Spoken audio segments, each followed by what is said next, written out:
¿Qué tal, queridos amigos, queridos hermanos? ¿Cómo están? Espero se encuentren pero muy bien. Estamos comenzando una lección más de la escuela sabática. Y en este momento estamos dando inicio a un nuevo trimestre que lleva por título Los 3 mensajes cósmicos. A lo largo de este trimestre vamos a abordar este último mensaje que Dios manda en una señal de amor a un pueblo que necesita recibir esperanza.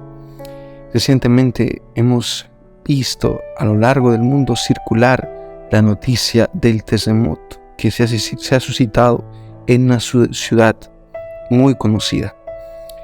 En este punto uno puede llegar a preguntarse, ¿dónde está Dios?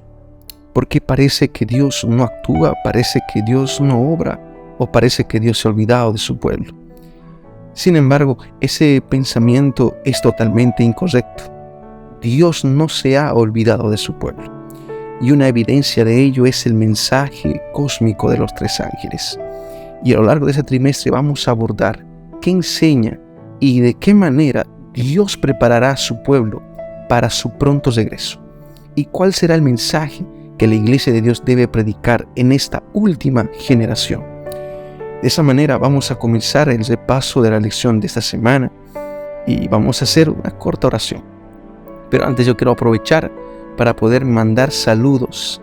En primer lugar, a la iglesia de Pacajes, una iglesia que yo quiero, que yo aprecio tanto, una iglesia que me vio nacer espiritualmente. Y yo quiero mandar un saludo caluroso a mis hermanos. Yo sé que muchas veces ellos proyectan estos comentarios de la escuela sabática allá en el culto divino, en la transmisión de Facebook. Y si en este momento quizás se está transmitiendo este comentario en la página de Facebook, pues quiero mandarles saludos a cada uno de los hermanos que está escuchando este comentario de la escuela sabática. A su vez también quiero aprovechar para mandar saludos a los hermanos de la iglesia de La Joya, una iglesia que pude conocer al comenzar este semestre ahí en la Facultad de Teología, Distrito Cochabamba Este, Iglesia La Joya. Quiero mandárselo a cada uno de mis hermanos que está escuchando este comentario, que también pueda compartirlo con más personas para que todos unidos podamos sumarnos a este estudio de la escuela sabática. Y por último, quiero mandar saludos también a los hermanos de la Iglesia de Roca Eterna, que durante estos 2 sábados van a estar recibiéndome para poder trabajar para el Señor en esta Semana Santa. Queridos hermanos, les mando saludos desde acá, desde Santa Cruz, desde Bolivia, para que cada uno de ustedes pueda seguir estudiando la palabra. Y les mando un caluroso saludo para que cada uno de ustedes pueda seguir en el camino del Señor, trabajando en su obra. Y vamos a en este momento inclinar el rostro y vamos a conversar con el Señor, para que Él dirija el repaso de esta semana. Oremos. Amado buen Dios, amado buen Padre, queremos agradecerte en este momento, porque tú nos das el privilegio de poder portar tu palabra, poder presentar este mensaje, bendito Padre, que es un mensaje de esperanza para tu pueblo, para tu iglesia, Señor, que está esperando tu pronto regreso, Señor. ¿Cuál es la preparación que quieres que tengamos? ¿Cuál es el mensaje que quieres que prediquemos, Señor? Y a lo largo de esa lección vamos a encontrar la respuesta para esas preguntas, querido Padre.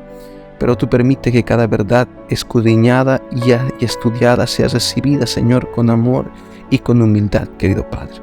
Ábrenos el corazón y bríndanos sabiduría. Permite ese hijo tuyo que está ahí detrás de la pantalla que pueda entender este mensaje, Señor, y que pueda ser de gran bendición para su vida, para que él, querido Padre, pueda llenarse de esperanza y con toda esa confianza pueda alabar tu nombre. Te ruego todo esto en el nombre de Jesús. Amén. Vamos a comenzar, queridos amigos, y vamos a comenzar en primer lugar con el título de la lección que dice: Jesús gana, Satanás pierde. 2 sustantivos y 2 verbos totalmente opuestos o antónimos del otro. Encontramos a un Jesús que sale victorioso. Apocalipsis capítulo 12 va a presentar esa escena. Y a lo largo del libro de Apocalipsis, o conocido en inglés como el libro de Revelaciones, vamos a encontrar que al final del libro Jesús termina también victorioso y cumpliendo todo lo que Apocalipsis 12 nos lo presenta. Así que vamos a comenzar con la primera parte de este estudio, que lleva por título Jesús lucha. tenemos a un Jesús que no se queda con los brazos cruzados. Nos encontramos con un Jesús que continúa obrando por nosotros. Pero vamos a irnos al principio. Y al principio, en Apocalipsis capítulo 12, versículo 7 hasta el versículo 9, vamos a encontrarnos con una revelación de este gran conflicto y de esta lucha. Dice así: hubo una gran batalla en el cielo. Miguel y sus ángeles combatieron contra el dragón, y el dragón y sus ángeles combatieron, pero estos no prevalecieron, ni se halló más lugar para ellos en el cielo. Y fue lanzado fuera ese gran dragón, la serpiente antigua que se llama Diablo y Satanás, que engaña a todo el mundo. Fue arrojado a la tierra y sus ángeles fueron arrojados con él. Este pasaje bíblico nos presenta la gran lucha. Y en esta gran lucha existen dos bandos. Por un lado se encuentra Miguel y por el otro se encuentra Lucifer, el dragón. Pero lo interesante, mi querido hermano, es que en esta batalla Miguel se levanta. Eso quiere decir que existió un tiempo en el cual Lucifer se mantuvo de pie y Miguel no estaba aún levantado. ¿Eso qué quiere decir? ¿Eso qué simboliza? Que muchas veces en este mundo vamos a pasar por dolor, por aflicciones. ¿Por qué razón? Porque parece que el ángel Miguel, parece que Jesús aún no se ha levantado, aún no se ha despertado. Pero finalmente, dice, en ese día, un día específico, se levantará Miguel. Y esta lucha, mi querido hermano, simboliza a la gran lucha que se llevó a cabo allá arriba en la altura de los cielos. Y dice que Satanás, que también se identifica con el nombre del dragón, fue destituido, fue exterminado y fue desterrado. Es decir, Satanás no tuvo victoria en su revelación. Porque lo que más anhelaba Satanás era atacar el carácter de Dios. Y el carácter de Dios se ve reflejado en sus mandamientos, en su ley divina. Y al parecer Satanás aborreció el carácter de Dios. Por esa misma razón, él empezó atacando a su ley, atacando su carácter. Pero en ese día, dice la Biblia, se levantará Miguel. Y Jesús se levanta, y quien pierde en esta lucha es el propio enemigo. Y sabes, mi querido hermano, a veces nosotros estudiamos tantas veces este tema, pero sin embargo dejamos de lado muchos aspectos importantes. Si en un partido de fútbol usted ya sabría qué equipo va a ganar, ¿acaso usted no apoyaría al equipo victorioso, al equipo ganador?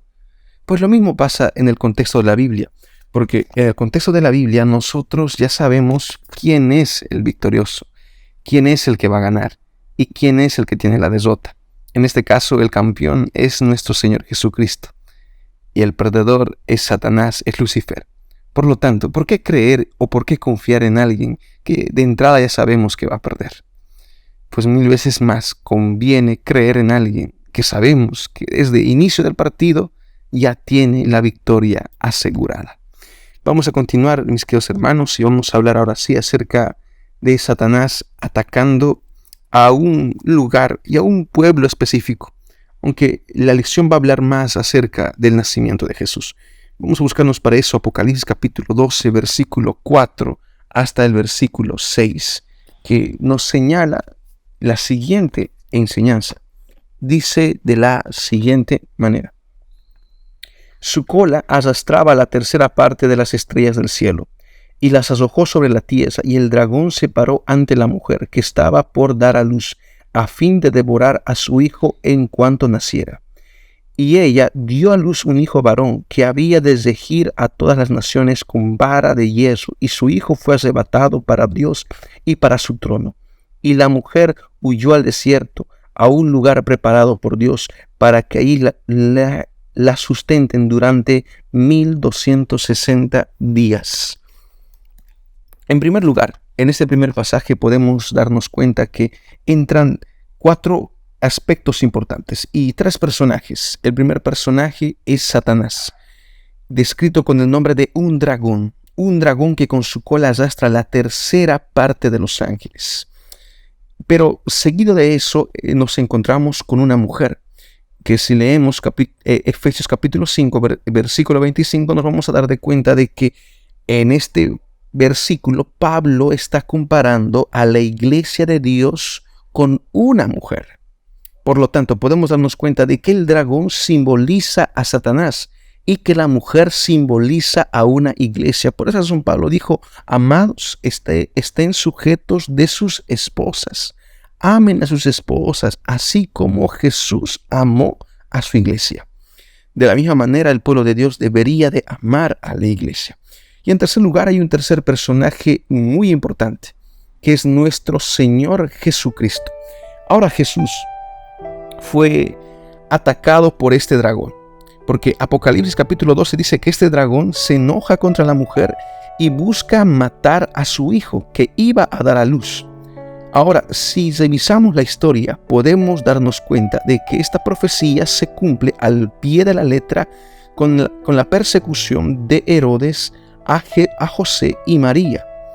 En esta historia, José y María tuvieron que huir a Egipto, escapar hacia el desierto, cumpliendo fielmente lo que Apocalipsis capítulo 12, versículo 6 señala y enseña.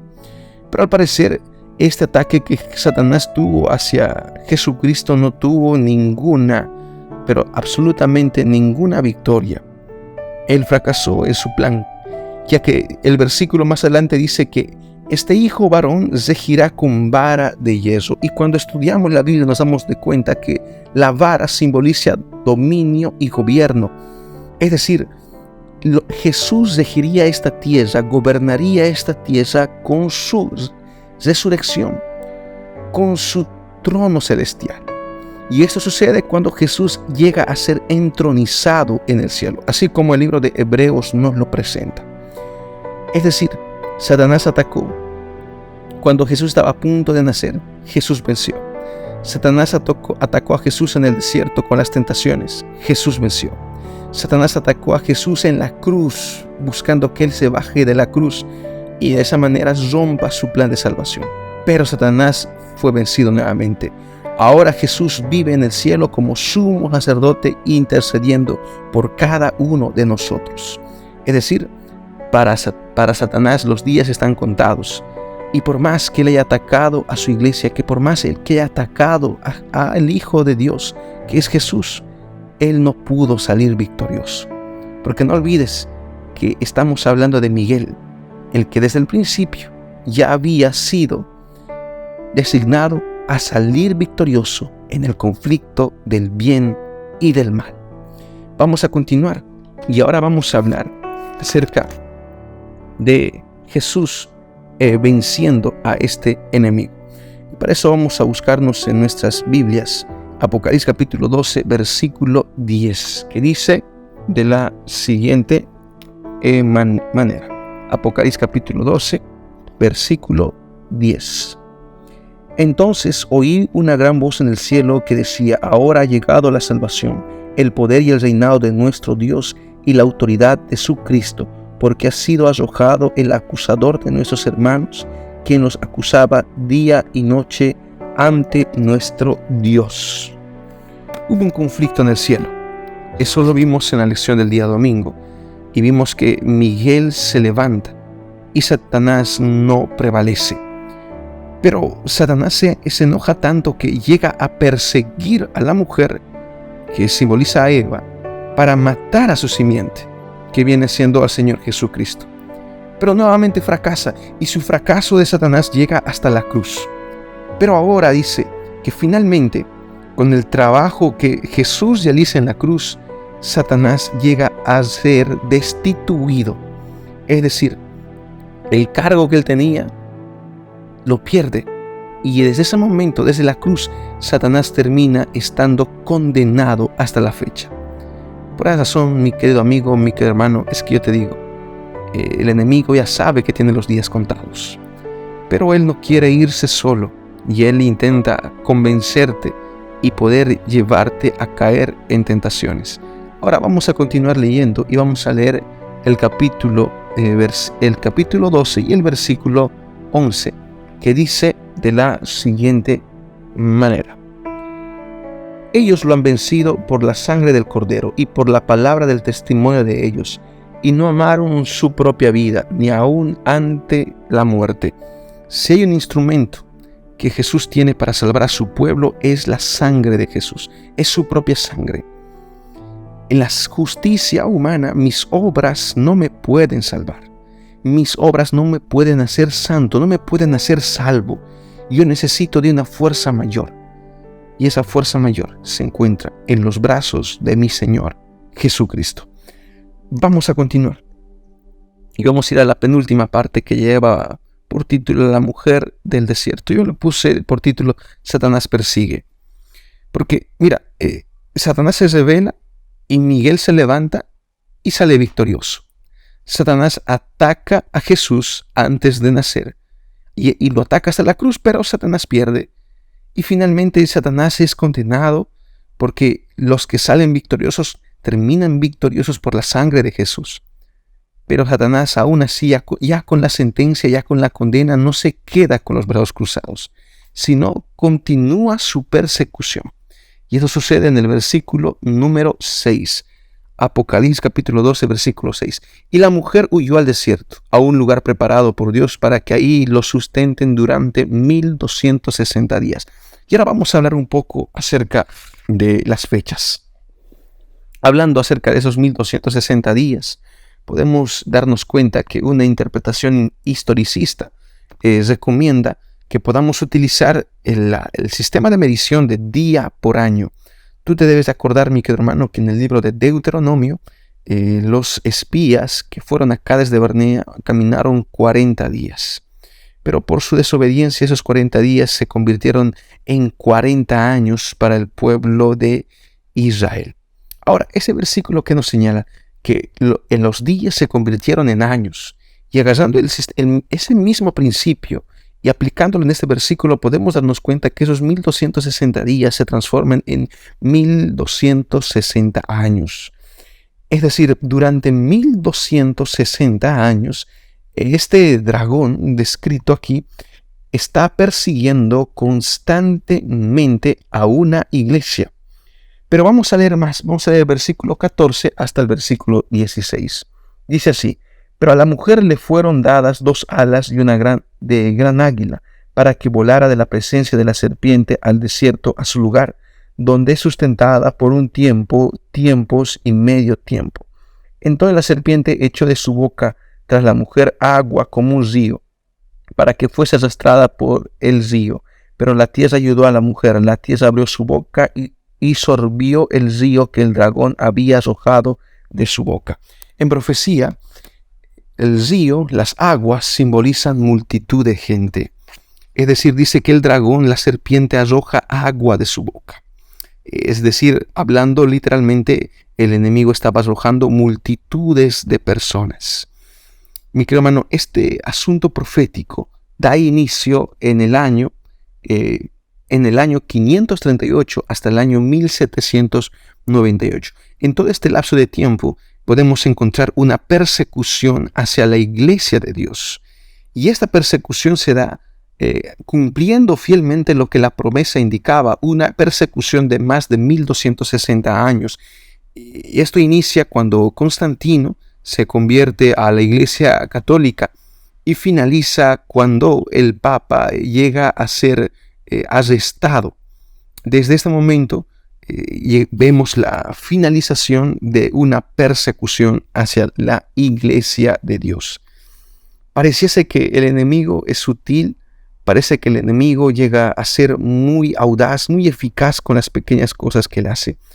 Pero esta persecución, sin duda alguna, fue uno de los eventos más grandes y más catastróficos de la historia. Cuando uno estudia la materia de historia, te das de cuenta de que a este periodo de tiempo muchos lo llaman oscurantismo, por el avance retrasado de la ciencia, por los ataques constantes que había hacia la libertad de religión, hacia los derechos de la vida, por una imposición moral y religiosa. Esto es algo triste, es algo complicado. ¿Por qué es que el enemigo hizo esto? Pues el enemigo, al no poder hacer nada contra el Padre, no podrá hacer nada contra Dios, él se va a atacar aquello que Dios tanto ama, que es su iglesia. Pero al parecer, Satanás estaba persiguiendo a la mujer durante mucho tiempo. Pero en medio de todo este contexto hay una buena noticia.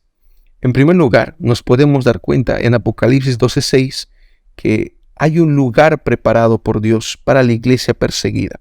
En segundo lugar, en Apocalipsis capítulo 12, versículo 14, encontramos de que la iglesia de Dios es sustentada aún en el desierto. Y por último, en el versículo 16 encontramos que la tierra ayuda a la mujer. Es decir, el enemigo ataca, pero Dios no abandona. Dios intercede. Yo te digo lo mismo, mi querido hermano. Tú en este momento que vas escuchando el comentario, llegarás algún momento a pensar, ¿será que Dios se ha olvidado de mí? ¿Será que Dios no está conmigo? ¿Será que Dios me ha abandonado en el desierto de mi vida? Tú puedes pensar eso, pero tú no estás solo. Tienes de tu lado a tu Dios que te va a sustentar. Y en las pequeñas cosas, en los pequeños aspectos que tú no te das cuenta, Dios te está sustentando. Dios te está cuidando. Dios te está protegiendo. Porque tú eres valioso para Dios. Ahora, el propósito de Satanás en este periodo de tiempo era que la iglesia entera se desanimara y dejara de creer en Dios, dejara de creer en el Señor. Y vaya que gran parte de las personas cayeron en esta confusión, ya que después del año de 1798 empieza a estar en auge la teoría darwiniana de Charles Darwin de la evolución, y el agnosticismo y el ateísmo cobran fuerza en gran manera. Ahora creer en Dios es cosa de gente del pasado. Ahora creer en Dios es cosa de gente tonta, gente ignorante, cuando el plan original del enemigo siempre fue ese. Pero aún así, no olvides que Satanás se levantó, pero Miguel ya ganó a Satanás. Y vamos a acabar con la última parte. Y para esto vamos a hablar acerca de una iglesia distinguida, el pueblo remanente. Y vamos a leer el versículo 17, que dice de la siguiente manera. Entonces el dragón se airó contra la mujer y fue a combatir al resto de sus hijos, los que guardan los mandamientos de Dios y tienen el testimonio de Jesús. Ya hablamos de que mujer en profecía simboliza iglesia. Ahora dice que el dragón se enoja con la iglesia, se enoja con este pueblo especial y ataca a cada uno de estos hijos que tiene la iglesia. Pero ¿de qué manera lo hace? Lo hace buscando a aquellos que guardan los mandamientos de Dios y tienen la fe de Jesús. Es decir, a Satanás no le preocupa tanto un grupo de personas. A Satanás más le preocupa una persona que decide guardar los mandamientos y tener la fe de Jesús, predicar su evangelio. Satanás está más preocupado de aquella persona que pone en su corazón ser fiel al Señor y guardar sus mandamientos y andar en sus caminos. Por esa razón, si esta semana recibiste una mala noticia, o si sientes que el enemigo ha tocado tu vida, así como la tocó en la vida de Job, siéntete satisfecho, porque el enemigo solamente ataca las casas llenas. Él no entra a las casas vacías. Pero este último versículo nos levanta la gran interrogante. ¿A quién serviremos? ¿Y a quién seremos fieles? Yo te doy la recomendación. Cree en el Señor Jesús. Cree en su evangelio y cree en su palabra.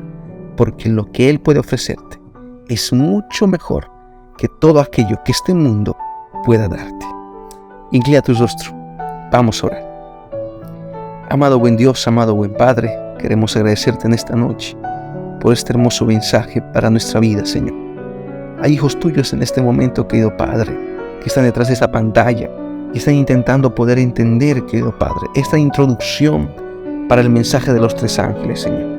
Jesús venció, querido Padre. Ese es el eslogan de la Semana Santa de tu iglesia, querido Padre. Tú permite, querido Padre, que con esa convicción, con esa seguridad, podamos decirle al mundo entero que creemos en un Jesús vencedor, en un Jesús que ya de entrada es ganador, Señor. Permítenos, querido Padre, presentar tu evangelio y permite antes que ese evangelio dé frutos en nuestra vida, que podamos ser convertidos por tu amor y podamos predicar con un escrito está, pero un escrito está, escritas, querido Padre, y tatuadas en el fondo de nuestro corazón, y que nuestra vida pueda testificar, querido Padre, quién eres tú. Te agradecemos por todo en esta noche, en el nombre de Jesús. Amén, Señor.